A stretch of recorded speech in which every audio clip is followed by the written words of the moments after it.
What's going on, everybody? This is Gen716 back here again, and today just want to quickly recap the New York Guardians going against the Tampa Bay Vipers, third game of the XFL debut. And this was a complete domination of a football game, and the New York Guardians completely dominated this game from the offensive side of the ball to the defensive side of the ball. Now, for me, like I said, I'm trying to get into the XFL. I like the XFL. I like the last couple of games. I was really impressed by this performance.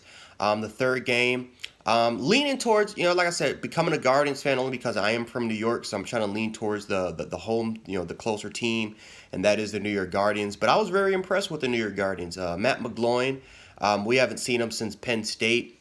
He came in here and had an okay job. He had some missed throws here and there. He had some balls batted down because, again, just because of his height, you can tell he doesn't really have the mobility like a Walker from the Houston Roughnecks. But again, he can move around the pocket. He can make the throws. I thought he had a pretty okay day overall for him. The running game was okay. We haven't really seen a game yet where the running game is taking over. You see this one back that has over 100 yards. But like I said, that could be more on the defensive side of the ball. But then again, that just could be on just the lack of talent at the running back position.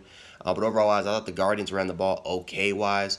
The receivers, we saw some receivers make some plays, made some really spectacular plays.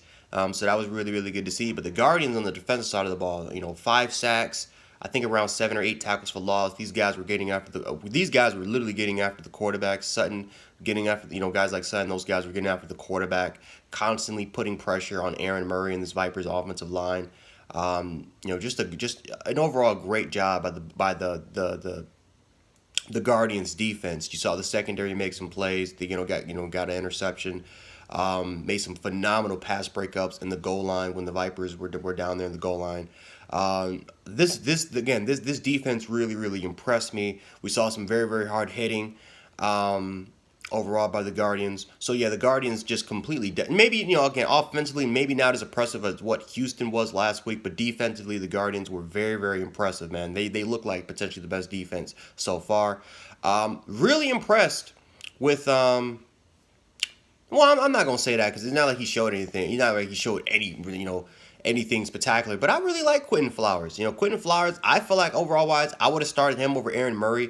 I don't know. Like I said, I respect Aaron Murray, of course, the former Georgia Bulldog. Again, I watched this dude a lot. Was a monster at the University of Georgia. But Quentin Flowers, man. I heard a lot of things about Quentin Flowers leading up to the practices and the scrimmages. That the dude's tough. That the team has his back. He has this, he has that leadership type of vibe about him that makes the team wants to follow him. So we saw Quentin Flowers get in there late, and again, he was more of just kind of like a runner, more I would say more as a thrower. But I don't know, with Aaron Murray there, again, not all of it's going to be put on Aaron Murray, but the throws were sometimes behind the receivers. The receivers had to make the tough contested catches.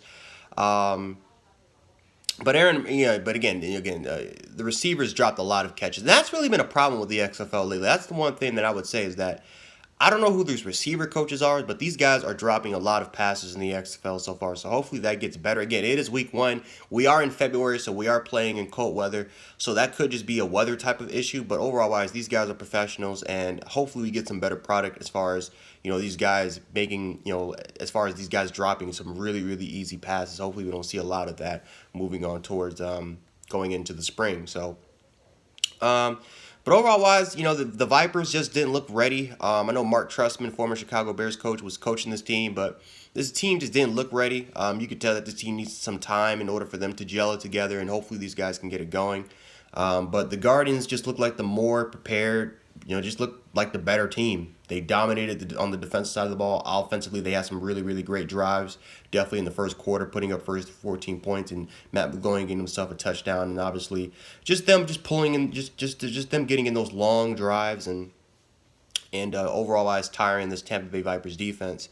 So yeah, the score was it was definitely a one-sided type of game, 23 to 3 or 24 to 3. I'll definitely get it corrected during the end of this video. But anyway, guys, that's all I got for you guys today.